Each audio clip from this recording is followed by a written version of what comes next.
ए। शुरुआत। एक असमय की मुलाकात। कहानी की शुरुआत किसी साधारण दिन में, किसी असाधारण पल में हो सकती है। मान लीजिए, एक बारिश से भीगी शाम को एक कैफे में दो अजनबी मिलते हैं। लड़की, जिसका नाम ईशानी है, अपनी पसंदीदा किताब के पन्ने पलट रही थी, और लड़का, जिसका नाम अर्क है, अपने लैपटॉप में डूबा हुआ था। अचानक कैफे की लाइट चली गई। चारों तरफ अंधेरा छा गया। सैंधेरे का खेल। मोमबत्ती की धुंधली रोशनी में ईशानी और अर्क की आंखें मिली। ईशानी थोड़ी असहज होकर मुस्कुराई। अर्क हिम्मत करके उसके पास गया।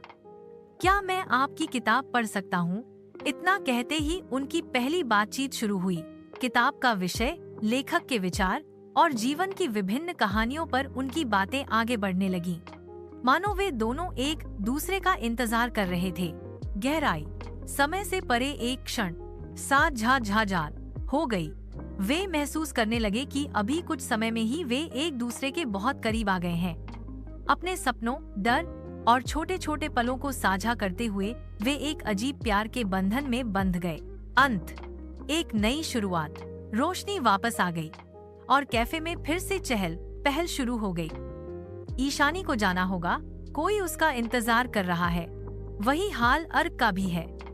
लेकिन इन 10 मिनटों में ही उनके बीच बना रिश्ता जैसे हजारों साल पुराना हो। उन्होंने एक दूसरे का फोन नंबर लिया, एक नई शुरुआत करने का वादा करके विदा ली। वे नहीं जानते थे कि यह वह 10 मिनट की कहानी ही उनके पूरे जीवन की कहानी बन जाएगी।